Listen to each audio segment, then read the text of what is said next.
Have you ever noticed this strange contradiction? You may be a capable adult in every other area of life. You make decisions. You survive difficulties. You take responsibility for your work, your finances, your daily routines. But when it comes to your twin flame, something inside you collapses. Suddenly, you don't feel like an adult anymore. You feel small.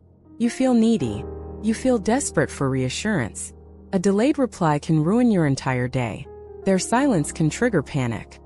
Their withdrawal can feel like abandonment. Not just disappointment, but a deep, aching terror that shakes your body. And you might ask yourself quietly and painfully, why do I love them like this? Why do I feel like I need them to survive? Why does this connection make me feel so powerful and so helpless at the same time? Here's the question most people are afraid to ask. What if you are not loving your twin flame as an adult but as a child? Not consciously, not intentionally, but emotionally. Because what shows up in this connection is not your mature, rational self.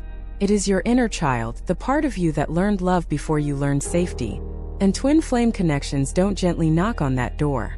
They break it open.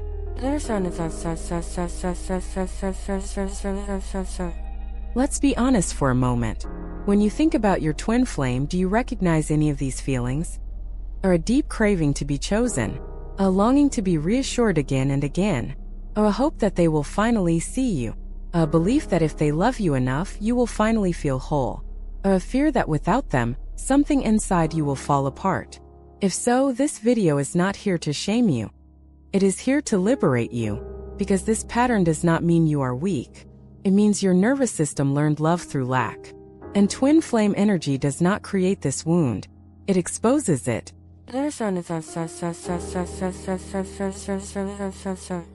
Most people think twin flame love is intense because it is divine or destined. But intensity alone is not proof of maturity. Children feel intensely too. A child doesn't love calmly. A child loves with their entire nervous system. A child needs closeness to feel safe. A child panics when connection is threatened. A child believes love is survival. And when your twin flame triggers that same response, what you are experiencing is not romantic attachment. It is attachment trauma resurfacing. This is why twin flame love can feel euphoric one moment and unbearable the next. Because your adult self may be curious, reflective, and spiritual. But your inner child only knows one question. Will you stay, or will you leave me like the others?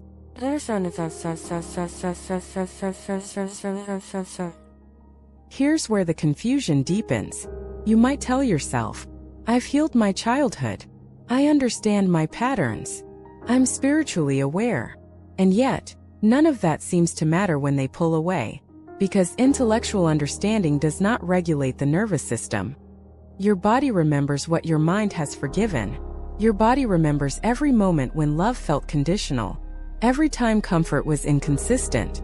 Every time your needs were minimized, ignored, or misunderstood.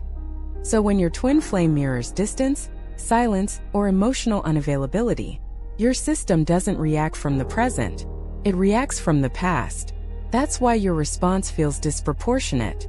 That's why it feels irrational. That's why it feels overwhelming. You are not reacting to them. You are reacting to what they awaken inside you.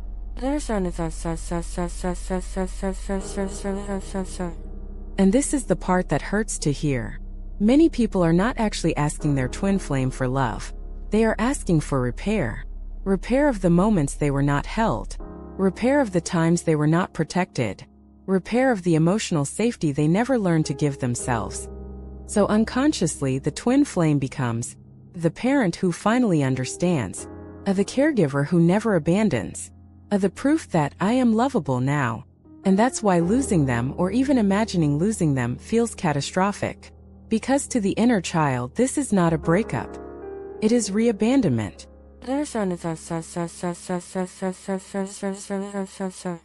Ask yourself gently, when you miss your twin flame, what exactly do you miss? Is it truly who they are, their values, their presence, their way of loving? Or is it the way you felt seen, chosen, or important when they were close? Because those are two very different things. One is adult love. The other is a child seeking safety. And until you can tell the difference, the connection will continue to hurt.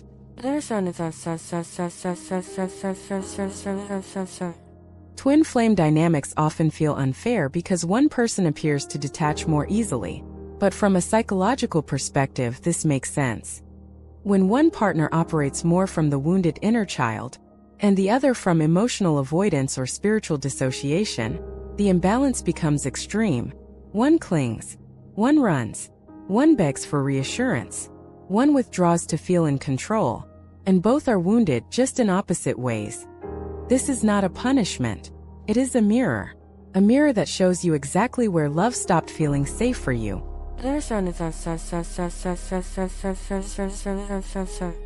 So let me ask you something, and I want you to sit with this, not answer it quickly. When you imagine your twin flame choosing you fully, what do you believe would finally change inside you?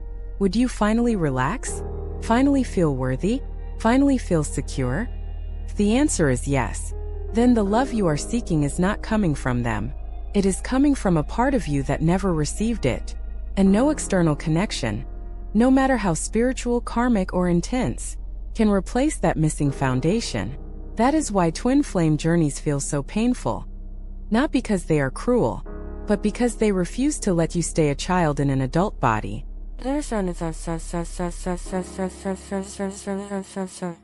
This opening is not meant to give you answers yet. It is meant to wake you up. Because the moment you realize, I am loving from a wound, not from wholeness, is the moment true healing can begin. And in the next part, we will go deeper into why twin flames don't activate love first. They activate the wound you were taught to ignore. And more importantly, how this realization can change everything. Because here is a truth most spiritual narratives avoid. Twin flames do not come into your life to give you love first. They come to reveal where love was missing. And that difference changes everything. Most people enter the twin flame journey believing they have finally found home. A sense of recognition so deep it feels ancient. A familiarity that bypasses logic. You don't feel like you met someone new. You feel like you remembered someone. And for a moment everything feels right. But that sense of home does not come from security. Comes from resonance.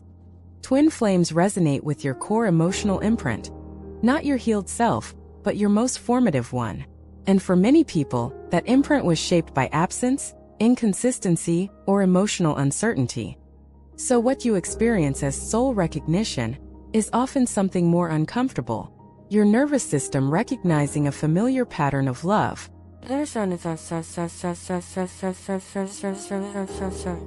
Let's talk about why this feels so powerful. Your earliest relationships taught you what love feels like in the body, not what love should be. Not what love means, but how love is experienced physiologically. Was love warm and steady? Or was it unpredictable? Was comfort immediate? Or delayed? Were your emotions welcomed? Or minimized? If love came with anxiety, effort, or self-abandonment, your system learned to equate love with activation. And twin flame connections activate you like nothing else. Not because they are more loving, but because they stimulate the same emotional circuits that were formed early in life. That's why the bond feels magnetic. It is not new. It is familiar.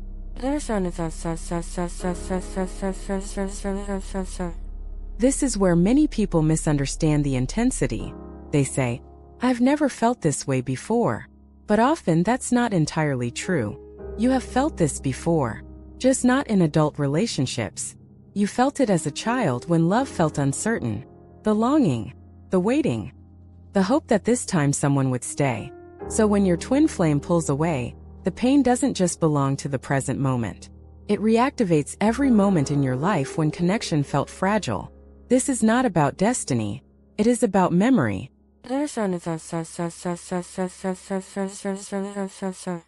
Twin flames mirror your attachment wound with brutal accuracy. If you learn that love must be earned, you will overgive. If you learn that love can disappear without warning, you will cling. If you learn that expressing needs leads to rejection, you will silence yourself. And the twin flame doesn't do this intentionally. They don't create the wound. They reflect it. That is why blaming them never brings relief. Because even if they disappeared completely, the pain would still exist inside you. They simply turn the volume up.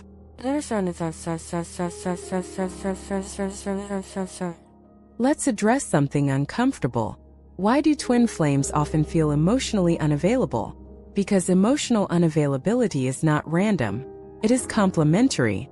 People are drawn to those who match their internal emotional environment. If deep inside you believe love is unstable, you will unconsciously bond with someone who confirms that belief. Not because you want to suffer, but because familiarity feels safer than the unknown. Stable love feels foreign to a nervous system raised in chaos. Predictability can feel boring. Consistency can feel suspicious. So when someone shows up who is fully available, you might feel uneasy. But when someone shows up who is intense, inconsistent, and emotionally distant, your system lights up. This feels real, you tell yourself. But what feels real is the wound.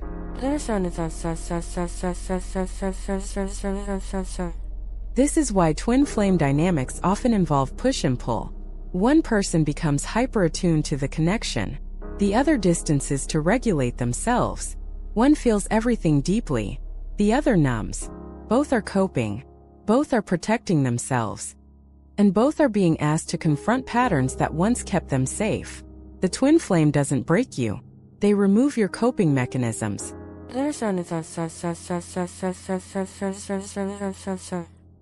Here's an important distinction. Love soothes. Wounds activate. If being with someone consistently dysregulates your nervous system, keeps you in anxiety, or makes your sense of worth dependent on their behavior, that is not love expressing itself. That is a wound asking to be seen. This doesn't mean twin flame connections are false. It means they are initiatory. They are meant to initiate you into self-awareness.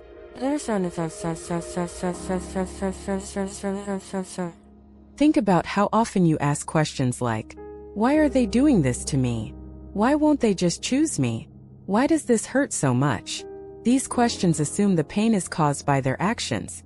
But the deeper question is, why does this behavior hurt me in this specific way? Why does distance feel like rejection? Why does silence feel like abandonment? Why does inconsistency feel unbearable? The answers rarely begin in adulthood. They begin in early emotional conditioning.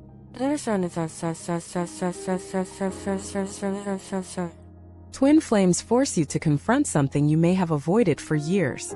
The realization that love was not modeled as safety.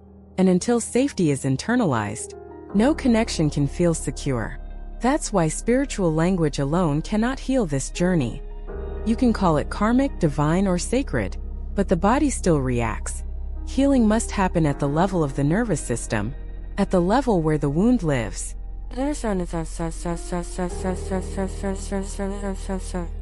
Many people resist this realization because it feels disappointing. They want the twin flame story to be romantic, not psychological. But true spirituality does not bypass the wound. It walks directly through it. Twin flames do not come to rescue you from pain. They come to show you where your pain is stored. And once you see it, you cannot unsee it. That is the initiation.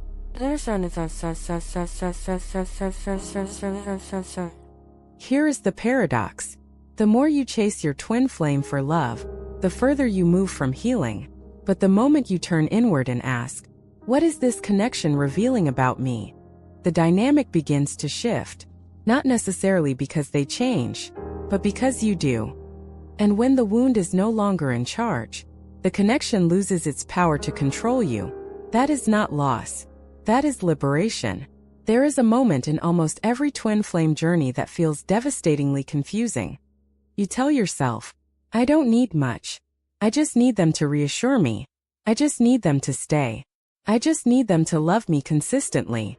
And yet, no matter how much reassurance you receive, it never seems to be enough. The relief is temporary. The calm fades quickly. The anxiety always returns. This is where many people start to feel ashamed. Why am I so needy? Why can't I just be normal? Why do I keep wanting more? Even when I know it's unfair. But here is the truth that changes everything. You are not asking for too much. You are asking for the wrong person to give you something that was never meant to come from them. What you are really seeking is not romantic love. It is soothing.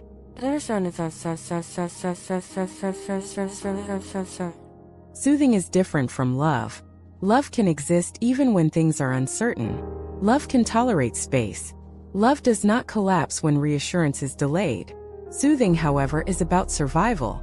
Soothing calms the nervous system. Soothing regulates fear. Soothing tells the body, "You are safe now." And when that soothing was missing or inconsistent in childhood, the adult nervous system remains unfinished. Keep searching.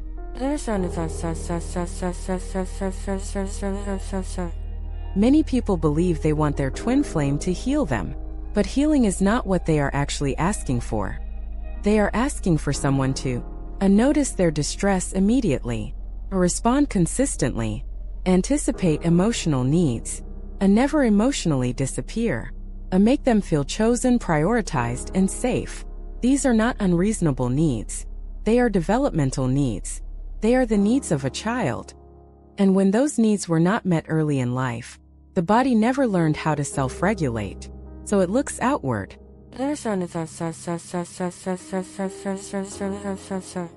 This is why twin flame longing feels so intense and consuming.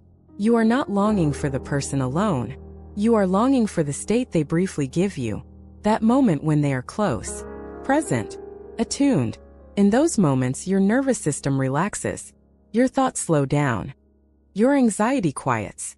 Your body feels relief. And unconsciously, something inside you says, "This is it. This is what I've been missing. If I can just keep this, I'll finally be okay." But relief is not the same as healing. Relief is temporary. Healing is structural.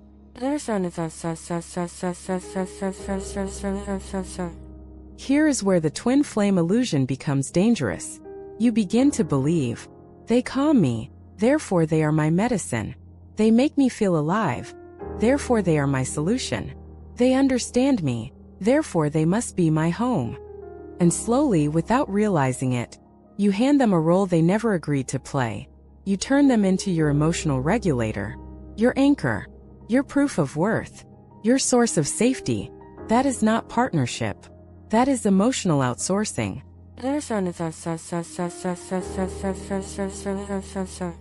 This is also why twin flame separations feel unbearable, because when they pull away, you are not just losing a person, you are losing access to regulation. Your nervous system panics not because of heartbreak alone, but because the external source of soothing has disappeared. And the body asks a desperate question: "If they don't calm me, who will?"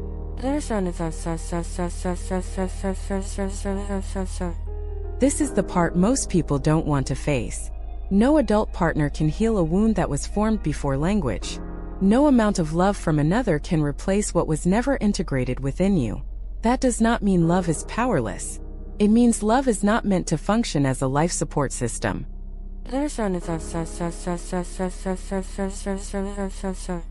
Ask yourself this honestly. When you are distressed in the twin flame connection, what do you actually want from them? Is it empathy? Or is it relief from anxiety? Is it understanding? Or is it the end of unbearable sensations in your body? Is it connection? Or is it the return of emotional stability? These distinctions matter, because when you confuse love with soothing, you trap both yourself and the other person.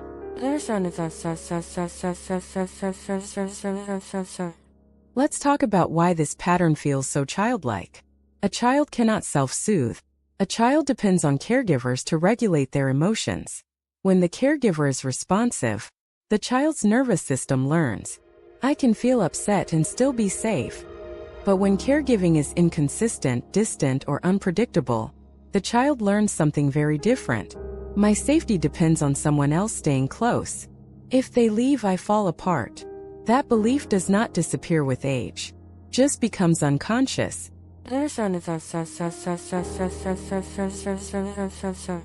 So when your twin flame withdraws, delays, or becomes emotionally unavailable, your adult mind may try to reason, but your body reacts like a child left alone.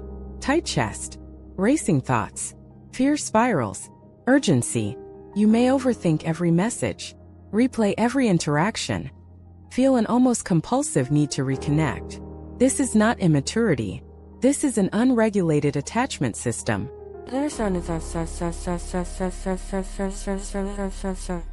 And here is the most painful realization of all.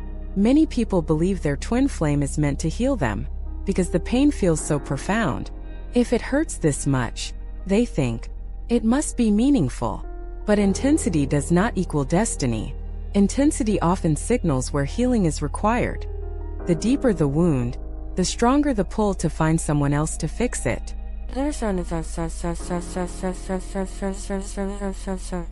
Twin flames do not come to heal you. They come to reveal where you stop developing emotionally. They highlight the exact place where your system still believes, I cannot survive on my own. This is not a punishment. It is an invitation.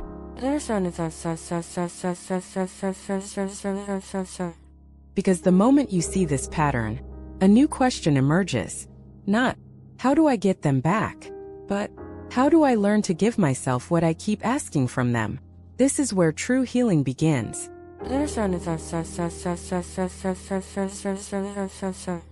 Self-soothing is not a spiritual concept. It is a nervous system skill. It is the ability to stay present with your emotions, without needing someone else to make them go away. It is learning how to sit with discomfort, without collapsing into panic. And no twin flame can do that work for you. They can only show you where it is missing.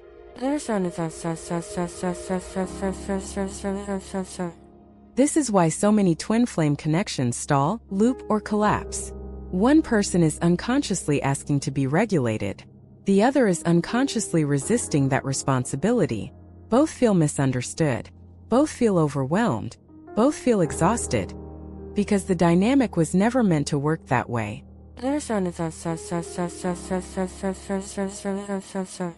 Here is the reframe that changes the entire journey. Your twin flame is not withholding love from you. They are refusing to replace your relationship with yourself. And as painful as that feels, it may be the most loving thing that ever happens to you. There is a painful realization that arrives quietly for many people on the twin flame journey. It doesn't come as a sudden insight. It comes as a slow, uncomfortable recognition. You begin to notice that the way you wait for your twin flame is not the way an adult waits for a partner.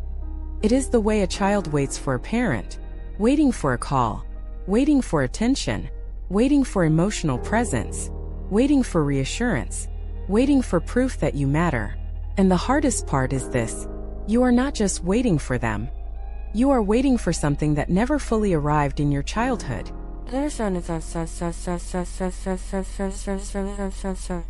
First, this idea can feel insulting. I don't see them as a parent, you might say. I'm not projecting like that. This is romantic love. But projection does not need to be literal to be powerful. You are not consciously seeing your twin flame as your mother or father. You are experiencing them as an emotional authority. Someone whose presence determines your sense of safety. Someone whose withdrawal destabilizes you. Someone whose attention feels life-giving. That dynamic does not come from adult partnership. It comes from unfinished attachment.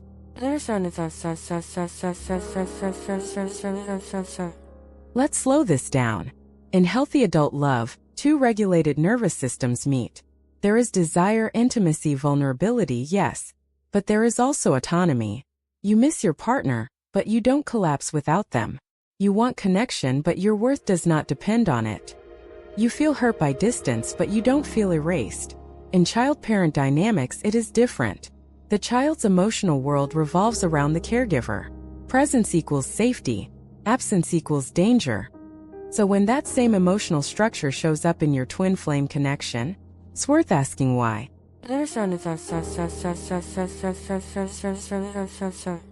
Think about how you respond to their inconsistency. Do you feel disappointed or devastated? Do you feel sad or abandoned? Do you feel frustrated or erased? The intensity of the reaction is the clue. Adult disappointment hurts, but it doesn't threaten identity. Child abandonment does.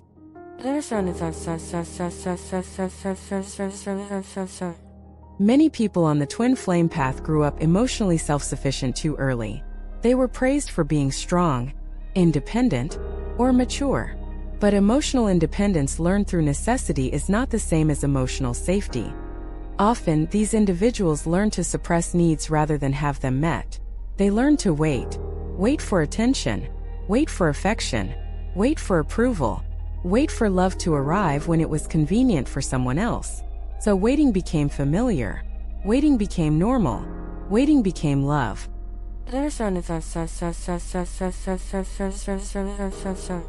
Now imagine what happens when someone enters your life who feels profoundly familiar. Someone who triggers recognition, longing, intensity. Your system doesn't say, "This is new." Says, "I know this." And the waiting begins again. Not because you want to suffer, but because your nervous system recognizes the pattern.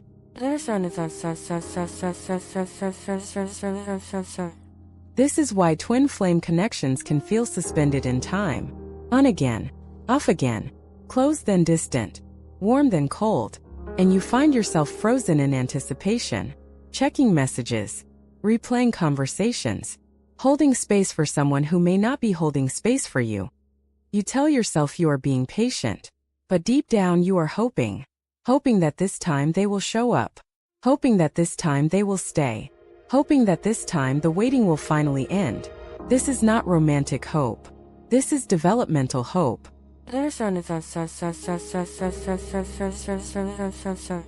Children hope their caregivers will eventually become available. They wait quietly. They adapt. They try harder. They blame themselves. If I'm better, they'll come. If I'm easier, they'll stay. If I don't ask too much, I won't be abandoned. When that same logic appears in your twin flame relationship, it deserves your attention.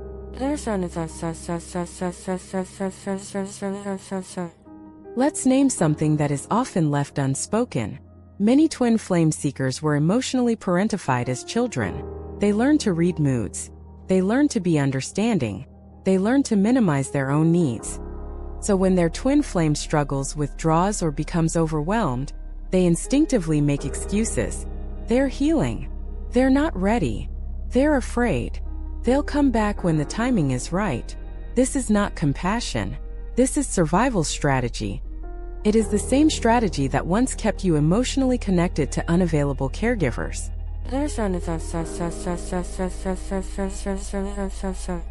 And here is the most heartbreaking part. You may believe that if you just wait long enough, love will finally arrive in its full form. But waiting does not create safety. It only delays your own growth.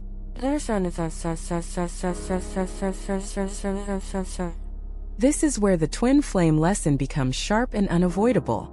Your twin flame is not late. They are not failing you. They are showing you the exact place where you learn to wait instead of receive, where you learn to hope instead of expect, where you learn to tolerate instead of choose.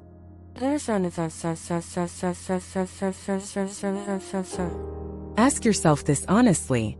If someone you loved deeply showed up consistently, emotionally available, clear in their intentions, would your body relax or feel unfamiliar?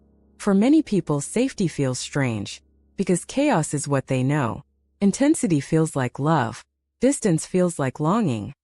Waiting feels like devotion. But none of these are required for healthy love.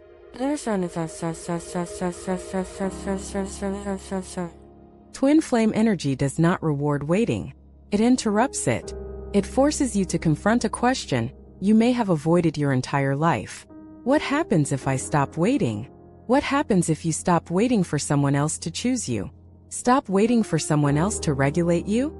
Stop waiting for someone else to become who you need? For many, this question feels terrifying, because waiting has been a form of connection. Without it, there is grief. Grief for the childhood you didn't receive. Grief for the safety you never learned.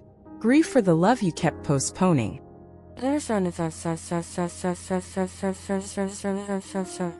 This is why letting go of a twin flame can feel like losing a parent, not a partner.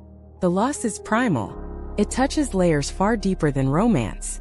And until you acknowledge that, healing remains superficial.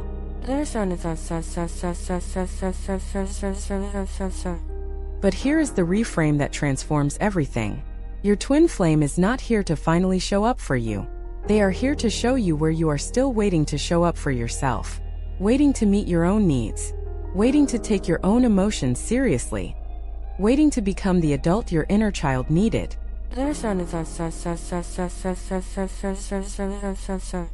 This is not abandonment. This is initiation. An initiation into emotional adulthood.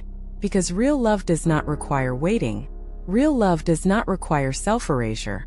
Real love does not ask you to shrink, hope, or endure uncertainty as proof of devotion. The moment you realize that your twin flame was never meant to be your parent, and why learning to become your own emotional authority changes everything. This is where the pain begins to loosen its grip, and where true love, not longing, finally has space to emerge. There is one belief at the core of almost every twin flame suffering. Sounds spiritual, sounds hopeful, sounds loving, and yet it quietly keeps you trapped. The belief is this: they came into my life to heal me. First, this belief feels comforting. It gives meaning to the pain. It turns confusion into destiny. It makes suffering feel purposeful.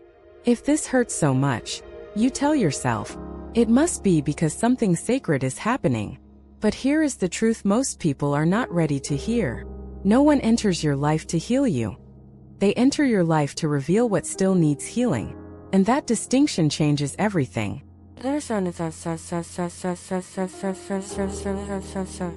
The idea that your twin flame is meant to heal you often begins innocently. You meet them during a vulnerable time. They seem to understand you without explanation. They touch places inside you no one else ever reached. For the first time you feel seen, and something inside you relaxes. So you assume, this must be what healing feels like. But feeling seen is not the same as being healed. It is a moment of resonance, not resolution.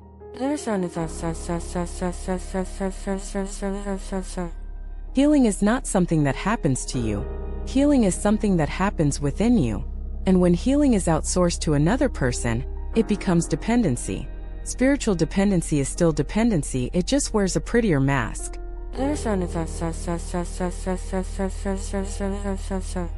Let's talk about why this illusion is so seductive.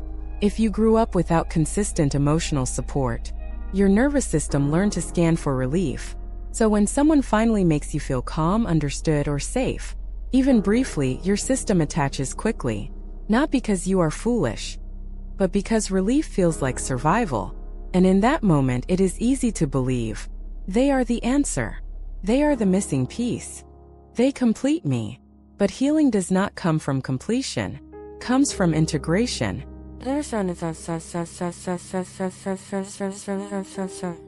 Here is what often happens next. You begin to measure your healing by their behavior. When they are close, you feel healed. When they withdraw, you feel broken again. Your emotional state becomes reactive. Up and down, open and collapsed, hopeful and devastated. And instead of asking, what is happening inside me? You ask, why are they doing this to me? This is the illusion at work.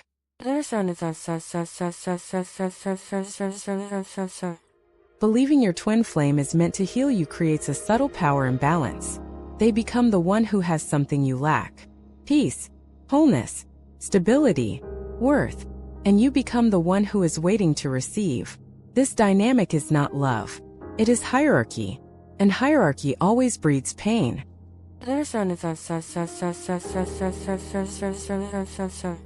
Think about the pressure this belief places on the connection. If they stay, they are your healer. If they leave, they are your destroyer. They become responsible for your inner state, even if you never say it out loud. And most people instinctively resist that responsibility. Because no one can carry another person's healing without collapsing under the weight. So they pull away, not because they don't care, but because something feels wrong.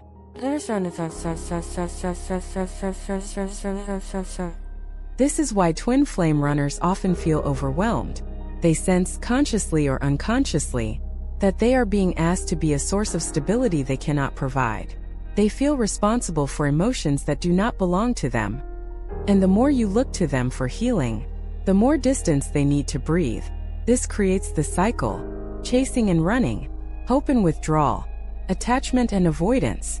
Not because love is absent, but because self-responsibility is missing.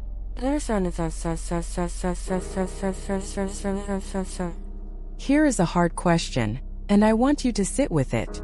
If your twin flame suddenly disappeared forever, would your healing stop? If the answer feels like yes, then what you were experiencing was not healing. It was regulation through proximity, and regulation through proximity is fragile. Healing must survive absence.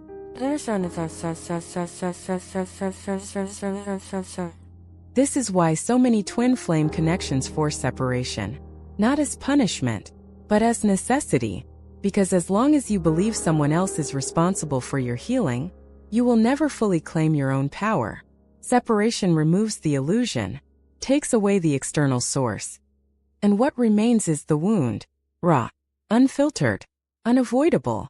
This is where real healing begins, or where people resist and loop back into longing.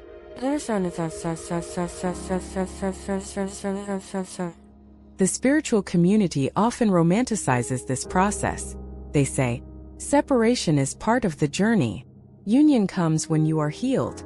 Trust divine timing. But what they rarely explain is what healing actually requires. Healing is not positive thinking. It is not affirmations. It is not waiting for someone else to return. Healing is learning to stay with yourself. When the thing you relied on is gone, healing is developing emotional capacity. Healing is becoming your own safe place.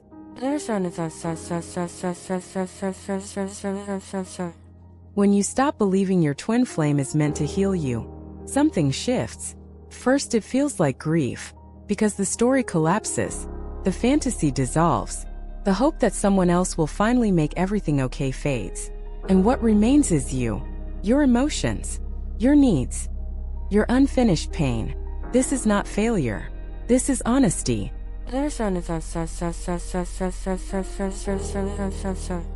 Here is the paradox that few people talk about. The moment you stop asking your twin flame to heal you, you become capable of real love. Because real love does not require rescue. It requires presence. It requires two whole people meeting, not one person trying to save the other.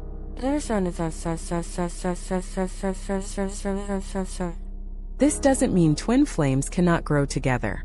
It means growth cannot be outsourced. You cannot lean on someone else's nervous system forever. You must build your own.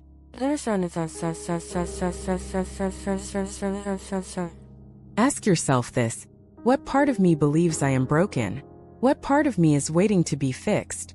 What part of me learned that love equals rescue? Those are the parts asking for healing. Not from your twin flame, from you. And here is the most liberating truth of all. Your twin flame does not hold your healing. You do. They were only the mirror that showed you where to look. There is a moment on the twin flame journey that changes everything. It does not feel dramatic at first. It does not feel spiritual or mystical. It feels sobering. It is the moment you realize no one is coming to save you. And that is not a tragedy. It is an initiation. Because the pain you have been carrying was never meant to be healed by another person. It was meant to be met by you.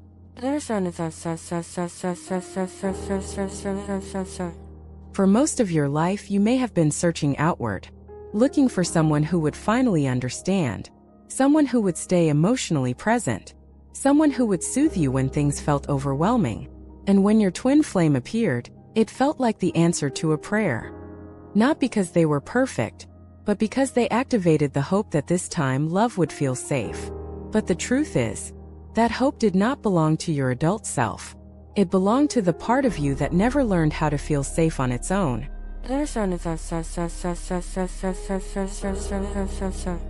Becoming your own emotional parent does not mean becoming cold, detached, or self-sufficient in a rigid way.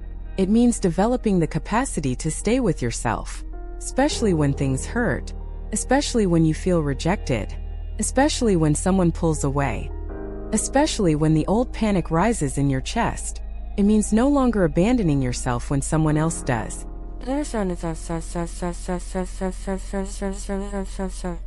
Let's talk about what emotional parenting actually is, and what it is not.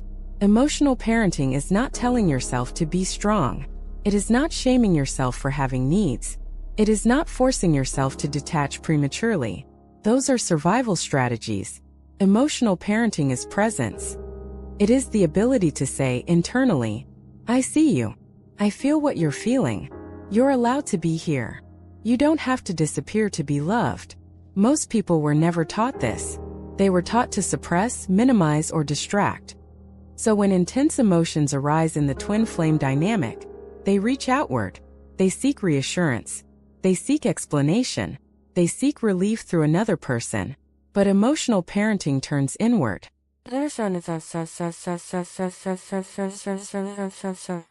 This is why the twin flame journey often feels so lonely, because it strips away the illusion that someone else can hold your emotional world for you. And that realization hurts deeply. There is grief in recognizing how long you waited for someone else to show up. Grief for the child who needed comfort and didn't receive it. Grief for the years spent hoping love would finally arrive from the outside. This grief is not weakness.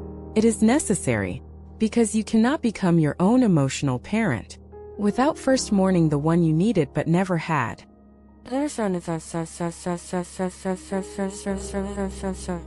Here is what emotional parenting looks like in real life. Imagine your twin flame pulls away. No explanation. No reassurance. The old pattern might look like this. Your chest tightens. Your thoughts spiral. You reach for your phone. You replay conversations. You blame yourself. You feel small, unworthy, disposable. This is the inner child in distress. Emotional parenting begins when you pause, even briefly, and choose a different response. Instead of asking, why are they doing this to me? You ask, what is happening inside me right now?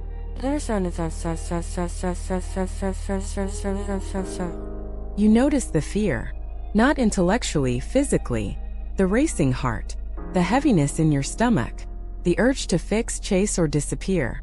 And instead of pushing it away, you stay. You might say internally, of course you're scared. Of course this hurts. This feeling makes sense. This is not affirmation. This is attunement.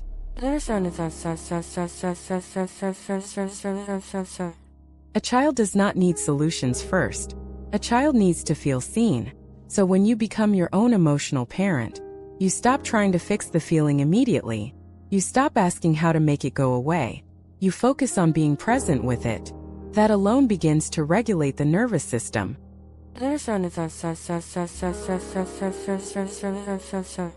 This is why emotional parenting feels uncomfortable at first. Because you were trained to escape discomfort, to distract, to intellectualize, to spiritualize. But emotional maturity is not about transcendence. It is about tolerance, the capacity to feel without collapsing.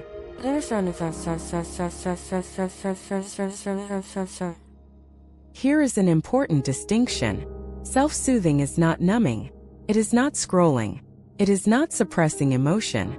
It is not pretending you don't care.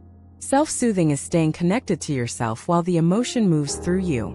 Breathing, grounding, naming the feeling, letting the wave rise and fall. This is the work your twin flame was never meant to do for you.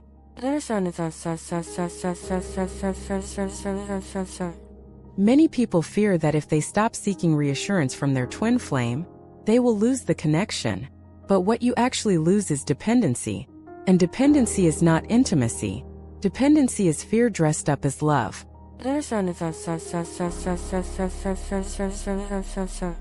When you begin to emotionally parent yourself, something subtle shifts. You still feel longing. You still feel sadness. You still feel attachment. But you no longer feel annihilated by distance. The emotion no longer defines you. You stop collapsing into the question, what does this mean about me? And start asking, how can I care for myself right now?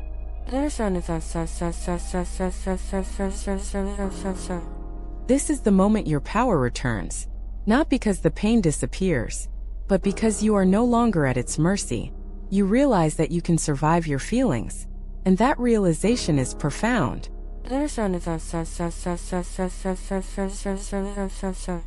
Becoming your own emotional parent also means setting internal boundaries.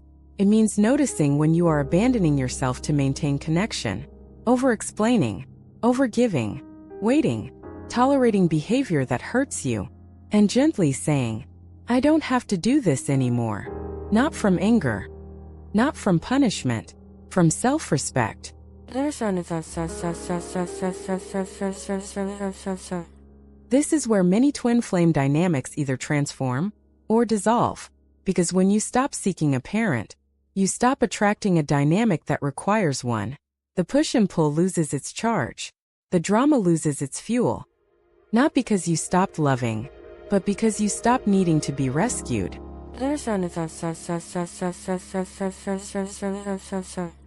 Here is a truth that is both liberating and terrifying. When you become your own emotional parent, you may outgrow the version of the connection you once clung to, and that grief is real. But what replaces it is not emptiness. It is stability.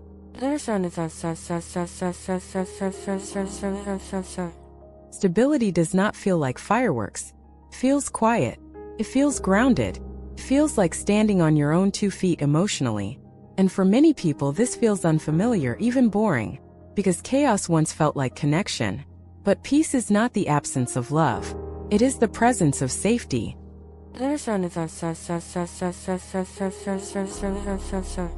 This is why twin flames often disappear once this shift happens. Not because the bond was false, but because the lesson has been integrated. The dynamic no longer needs to repeat.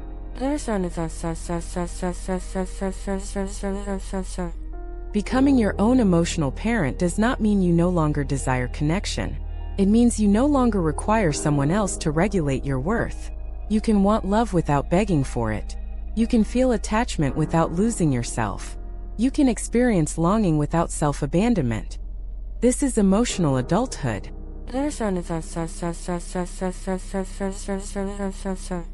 And here is the most important thing to understand. Your inner child was never asking for your twin flame. They were asking for you. Your attention. Your presence. Your protection. Your commitment. And the moment you turn toward that part of yourself, the journey changes direction. There is a moment in the twin flame journey that feels both liberating and terrifying. It is not the moment of reunion.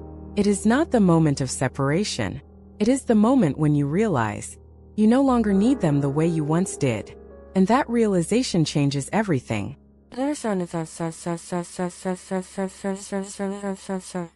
When you stop loving from the wound, something subtle but profound happens inside you. The frantic urgency softens. The constant monitoring of their behavior fades. The emotional spikes become less extreme. You still care. You still feel connection. But you are no longer tethered to their presence for your sense of stability. And this is where many twin flame narratives break down. Because the story often suggests that healing leads to reunion. But healing does not guarantee union. Healing guarantees truth.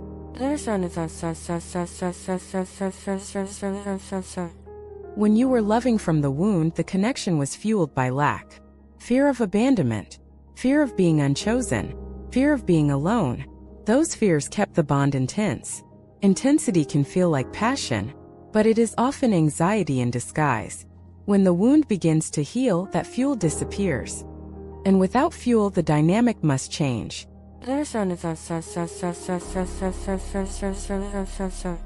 This is why many people feel confused when they start healing. They expect relief. Instead, they feel disoriented. The obsession weakens. The longing shifts. The attachment loosens. And they wonder, was it ever real? Did I imagine everything? If I don't feel the same pain anymore, does that mean I'm losing them? But what you are actually losing is enmeshment. And enmeshment is not love.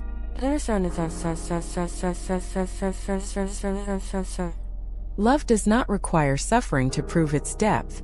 Love does not demand self-erasure. Love does not collapse when you stand in your own center. So when you stop loving from the wound, one of two things happens.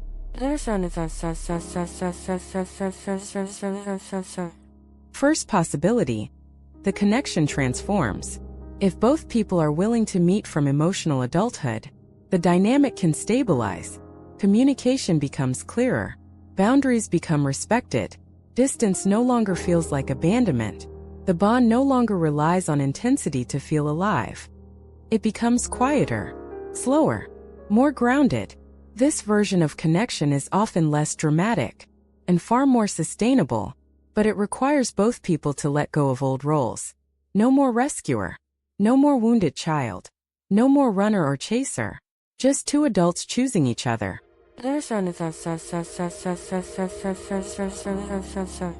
Second possibility. The connection ends. Not because love was fake, but because the purpose of the bond has been fulfilled. Twin flame connections are often catalytic, not permanent. They arrive to initiate growth, not to guarantee lifelong partnership. When the lesson is integrated, the dynamic loses its grip. And without grip, it dissolves. This ending can feel deeply painful, but it is not a failure. It is completion.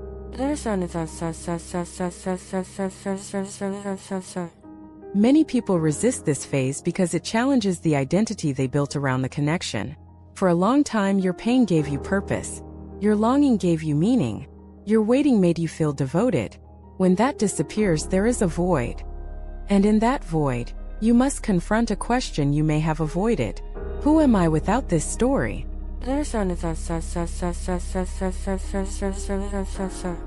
This is where true individuation begins. You are no longer defined by being the one who waits, or hopes, or suffers. You become someone who chooses clarity, chooses reciprocity, chooses self-respect. And that choice changes the frequency of your relationships.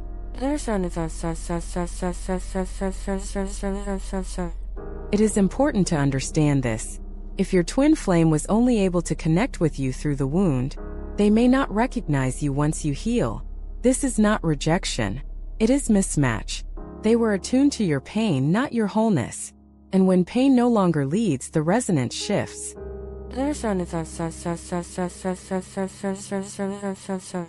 This can feel heartbreaking, because you may realize they loved the version of me who needed them, but they don't know how to love the version of me who doesn't. This realization hurts, but it is also empowering, because it means you are no longer shrinking to be loved.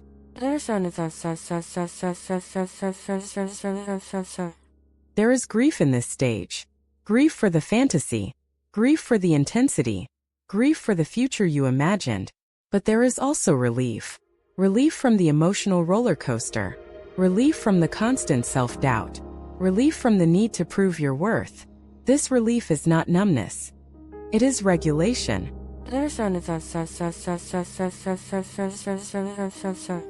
When you stop loving from the wound, you stop negotiating your needs.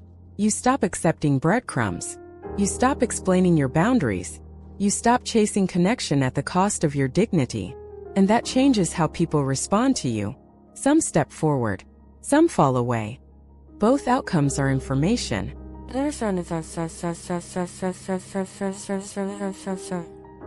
Here is a truth that many twin flame teachings avoid. Not every intense connection is meant to last. Some are meant to wake you up. And once you are awake, staying asleep no longer feels possible.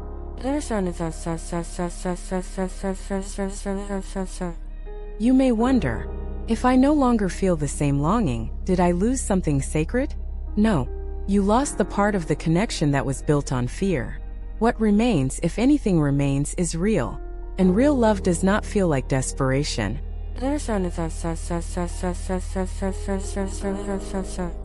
This stage often brings a strange calm.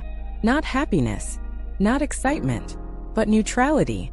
You no longer obsess over outcomes. You no longer monitor signs. You no longer ask the universe for confirmation. You trust yourself. And that trust is new.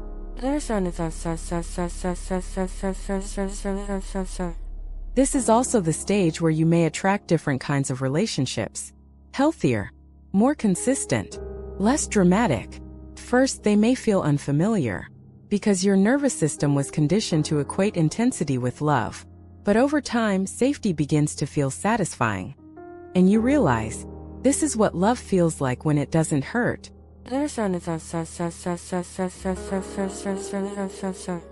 If your twin flame remains in your life after this shift, it will be as an equal, not as a lifeline. If they do not, their absence will no longer define you. Either way you win, because you have reclaimed yourself. After everything you have been through on the twin flame journey, one question eventually rises to the surface. If this isn't love, then what is? Because once you stop loving from the wound, you can't go back. You can't unsee the patterns. You can't romanticize the pain. You can't confuse intensity with intimacy anymore. And that leaves you standing at the edge of something unfamiliar. Emotional adulthood.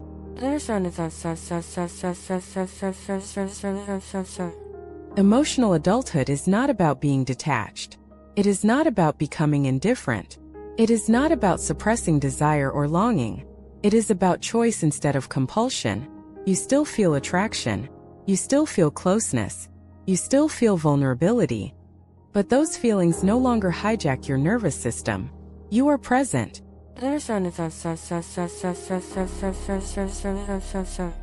In emotional adulthood, love does not feel like urgency. It does not feel like waiting. It does not feel like proving. It feels like availability, both yours and theirs. You no longer have to convince someone to stay. You no longer interpret silence as a verdict on your worth. You no longer feel the need to shrink, chase, or perform. You show up as you are, and let the connection respond to that truth.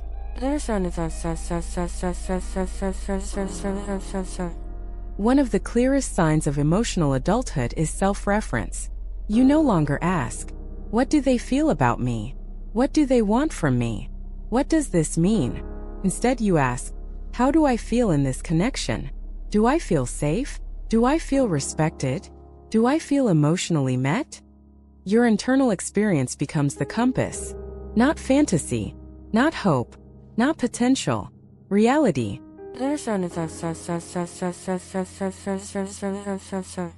This is where many twin flame seekers feel disoriented, because they were trained to measure love by intensity, not by safety. So when safety appears, it feels unfamiliar. Calm can feel empty at first. Consistency can feel dull. Reciprocity can feel suspicious. But emotional adulthood recognizes that peace is not boredom. It is regulation.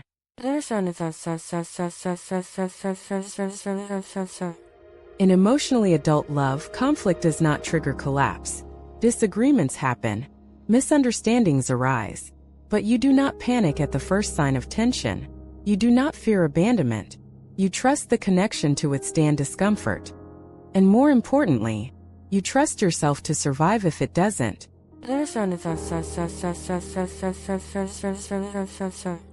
Emotional adulthood also means you stop confusing boundaries with rejection.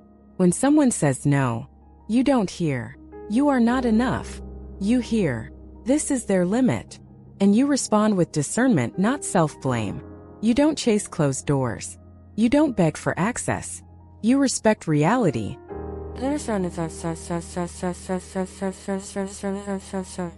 This is a radical shift for those who learn to earn love. As a child, love may have felt conditional, based on behavior, based on performance, based on emotional availability. So you adapted. You learned to be easy. You learned to wait. You learned to tolerate.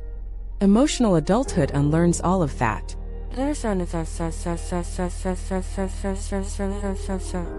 Here is what emotionally adult love sounds like internally.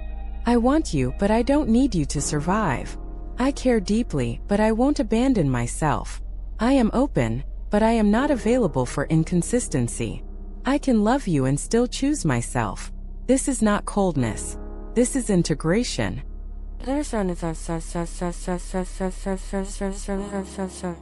One of the most powerful changes in emotional adulthood is how you experience longing. Longing no longer feels like deprivation. Feels like desire. There is space. You miss someone without spiraling. You think of them without losing yourself. The emotion moves, it doesn't trap you.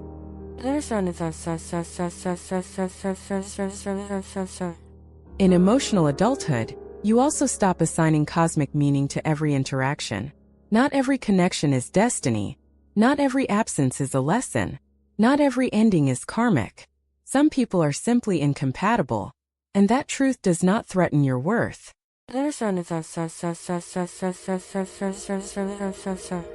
This is where the twin flame narrative often dissolves completely. Because once you are emotionally adult, you no longer need metaphysical explanations for emotional pain.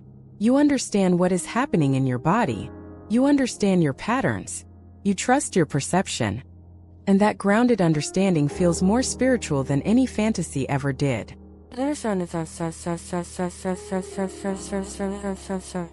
Emotionally adult love is mutual.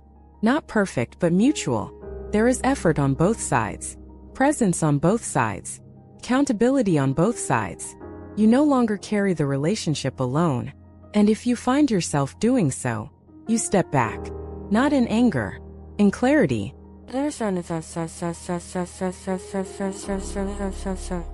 Another hallmark of emotional adulthood is the ability to grieve without clinging. When something ends, you feel it deeply, but you do not collapse. You do not erase yourself. You allow the pain to move through you, and you move forward with it. Grief becomes part of your life, not the center of it.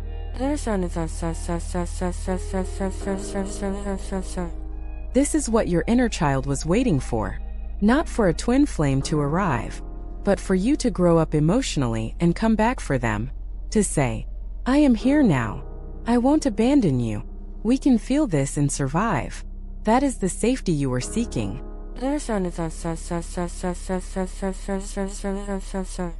When emotional adulthood is integrated, something surprising happens. You stop chasing love, and love becomes more available. Not because the universe rewards you, but because you no longer offer yourself to dynamics that require self-abandonment. You filter differently. You choose differently. You attract differently.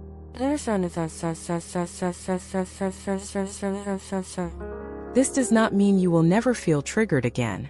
It means triggers no longer define you. They become information, signals, invitations to care for yourself, not to disappear into someone else.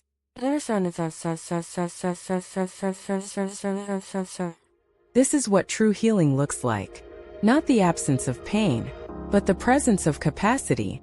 The capacity to feel, to choose, to stay, to leave, to love without losing yourself. By the time you reach this stage of the twin flame journey, a quiet clarity begins to settle in. You may look back at the months or years of obsession, longing, and emotional upheaval and ask yourself, why did it always feel like I was waiting for a parent rather than a partner? This is not a coincidence. It is not a flaw. It is not a failure of love. It is the design of the journey itself.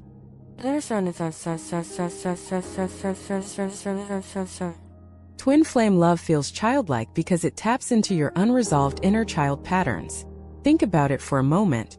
The desperate need for reassurance mirrors the way a child seeks validation from a caregiver. The fear of abandonment echoes the early experiences of inconsistent or unavailable love. The overwhelming longing reflects the nervous system's unhealed attachment wiring. Your twin flame did not create this dynamic. They activated it. They reflected it. They held up a mirror that allowed you to see, in vivid detail, where your emotional self had never learned to survive independently. In essence, twin flame love is a return to unfinished developmental lessons.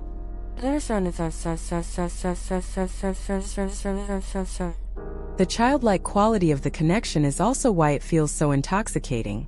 As a child, emotional regulation depended on external sources. When a caregiver provided safety, comfort, or affection, it produced a profound sense of relief and even elation.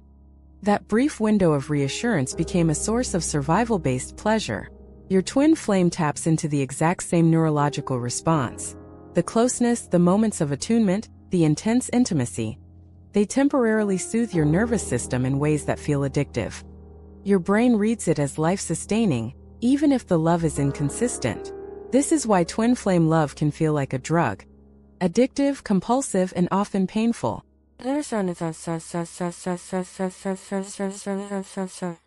Another reason it feels childlike is that it highlights the roles your inner child has always sought. 1. The one who comforts you unconditionally. 2. The one who understands without explanation. 3. The one who makes you feel safe, chosen, and prioritized. These are not romantic expectations. They are developmental needs. And when you project these needs onto an adult partner, you inevitably set up a dynamic that is impossible to sustain. Your twin flame cannot be a parent. They cannot provide what your inner child lacked. They are not designed to heal, rescue, or consistently regulate you. They are catalysts.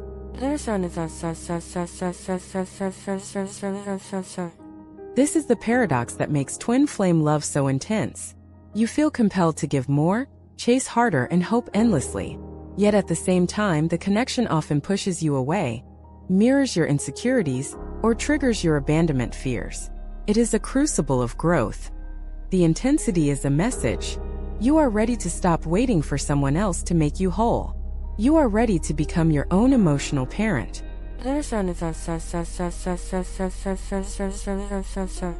Understanding this shifts your perspective on every painful moment in the journey. The missed calls, the sudden withdrawals, the confusion, longing, and obsession. They were not punishments. They were lessons in regulation, self-awareness, and autonomy. Each wave of longing taught you where your nervous system needed attention. Each argument or conflict showed you where boundaries were missing. Each separation, voluntary or imposed, revealed how much you relied on external validation.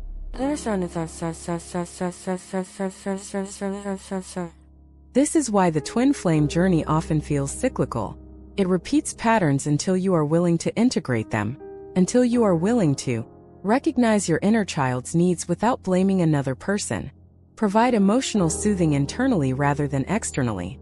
Own your worth independently of someone else's presence or absence. Stand in your power without collapsing into fear. Once these lessons are embodied, the cycles stop, the intensity diminishes, the attachment loosens, and only then can a new adult form of love emerge, whether with your twin flame or someone else.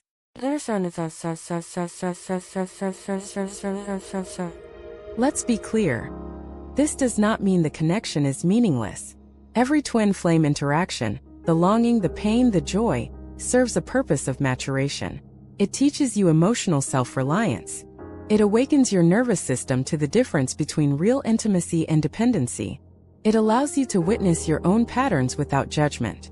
It shows you what it feels like to crave love the way a child does, so that you can ultimately choose love the way an adult does. In this way, twin flame love is a spiritual mirror. It reflects both your deepest wounds and your potential for wholeness.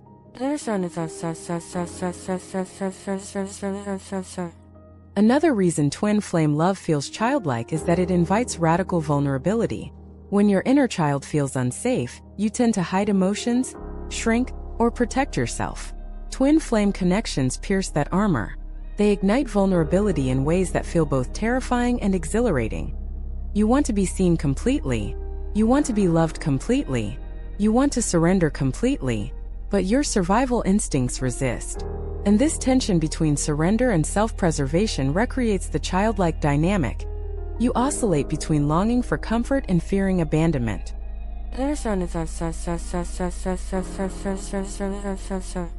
The beauty of this dynamic is that it prepares you for adult love. Adult love is not frantic. It is not obsessive. It does not require self-erasure. Adult love is balanced. You are present without losing yourself.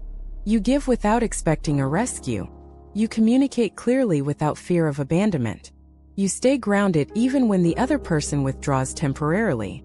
These capacities do not emerge overnight. They are cultivated through the very experiences that made twin flame love feel like a return to childhood.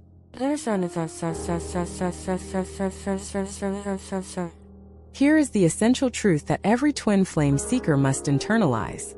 Your twin flame was never meant to be your parent. They were never meant to heal your wounds. They were never meant to validate your worth. They were never meant to fix the parts of you that felt unsafe, unworthy, or unseen. They came to teach you how to do it yourself.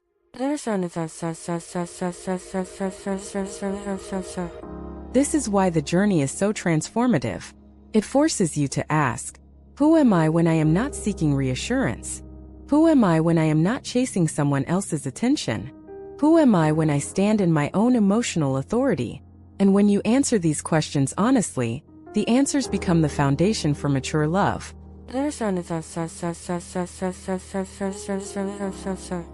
The final gift of twin flame love is the realization that you have always had the capacity to parent yourself.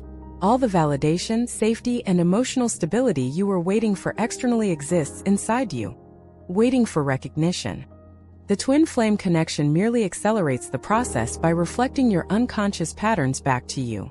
The intensity is the alarm. The longing is the signal. The heartbreak is the invitation to finally step into wholeness.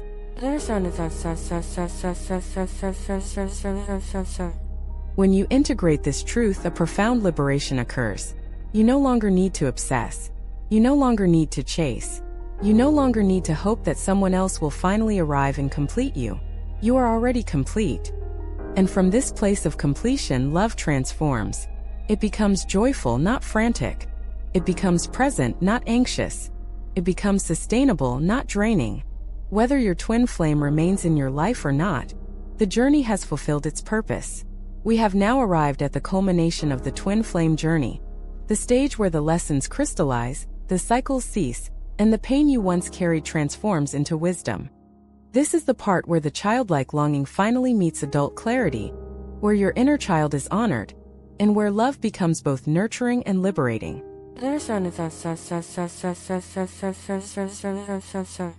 The first step in this integration is recognition. Recognition of the truth you may have resisted for so long. You were never broken beyond repair. You were never abandoned without possibility. You were never incapable of experiencing safety and love on your own. The twin flame connection acted as a magnifying mirror, reflecting your deepest wounds, your unhealed patterns, and the parts of your inner child that still needed presence, validation, and care. It may have felt chaotic, obsessive, or painful, but it was purposeful. Each triggering moment, each withdrawal, each longing was a lesson in self-parenting.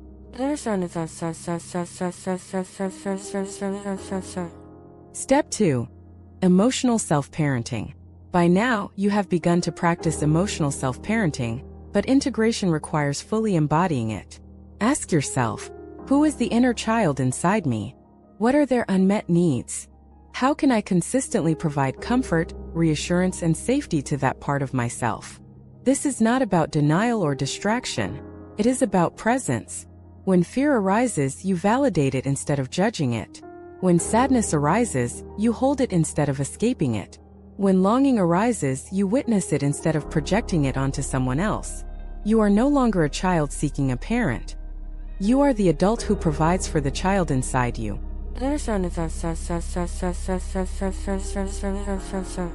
Step 3. Integration of the wound.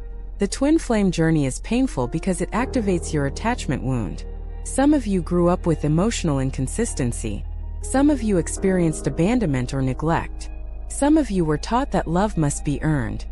All these early experiences live in your nervous system. The twin flame dynamic pulls these patterns to the surface. It shakes the unresolved pain loose, forcing you to confront it. Integration is the process of feeling the wound fully, without reactivity, and choosing differently. You feel fear without panicking. You feel longing without chasing. You feel anger without lashing out. In other words, you meet your inner child where they are, while staying grounded as an adult.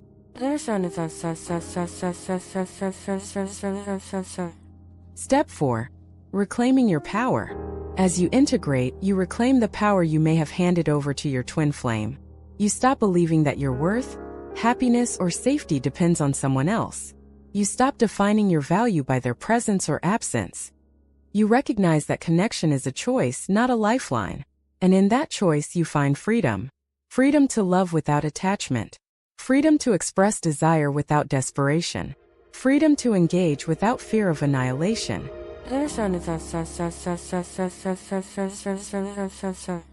Step 5. Transforming love. With emotional adulthood fully embodied, your experience of love transforms. Love no longer feels like survival. Love no longer requires sacrifice of self. Love no longer triggers cycles of chasing and running. Instead, love becomes mutual, conscious, and nourishing. You can love fully without needing to be loved in return to feel whole. You can give without expecting rescue. You can be present without losing yourself. This is the ultimate evolution of the childlike love you once felt. It becomes adult love, mature, free, and sustainable.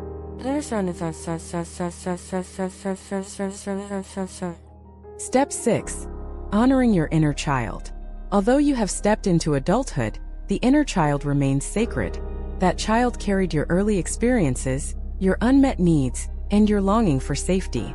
Integration does not mean abandoning this part of yourself. It means acknowledging their presence and giving them space to feel and heal. You might practice this by speaking kindly to yourself during moments of fear or sadness, offering comfort when you feel triggered, validating your emotions instead of suppressing them, allowing yourself to experience joy, playfulness, and wonder, qualities your inner child craved. By doing so, you create internal safety, the foundation for all healthy relationships.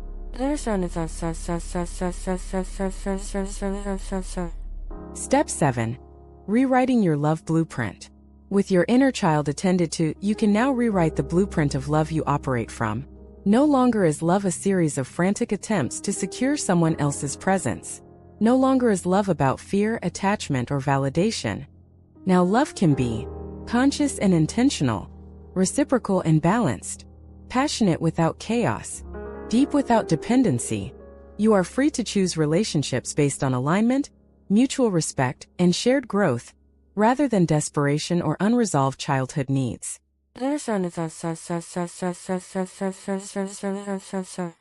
Step 8. Understanding the purpose of twin flame love. Looking back, the childlike quality of twin flame love makes perfect sense. It forced you to confront your inner child. It revealed the patterns that had kept you small.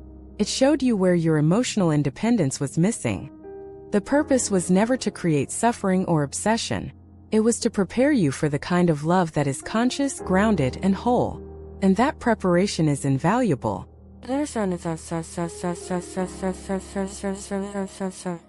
Step 9. Integration in daily life. Integration is not a one-time achievement. It is ongoing. Every time you feel triggered, you have the opportunity to respond differently. When someone withdraws, you regulate internally. When expectations arise, you check them against reality. When attachment surfaces, you return to self-soothing. You may still experience longing, desire, or sadness, but now you navigate these emotions with awareness and choice. Life becomes less about external drama and more about internal mastery.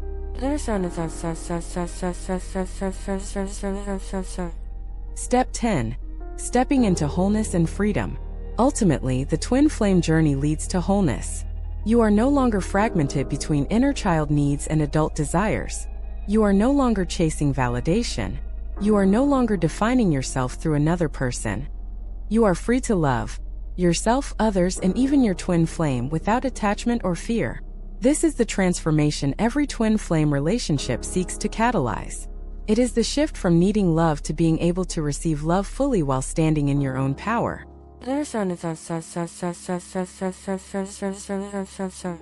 Final reflection. A message for your inner child. At the end of this journey, there is a message for the little one inside you. You are seen. You are safe. You are worthy.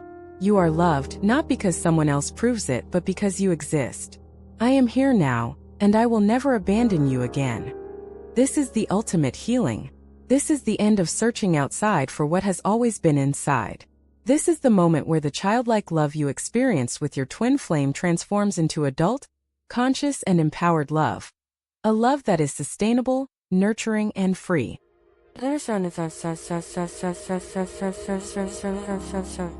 Call to action. If you resonate with this journey, take a moment today to sit with your inner child. Offer comfort. Offer reassurance. Offer presence. Notice how it feels to parent yourself, to meet your own emotional needs. And as you continue this practice, observe how your connections evolve. They will become healthier, more grounded, and more loving, reflecting the wholeness you have cultivated within. This is not just the twin flame journey. It is the journey of becoming fully alive in love, with yourself and others.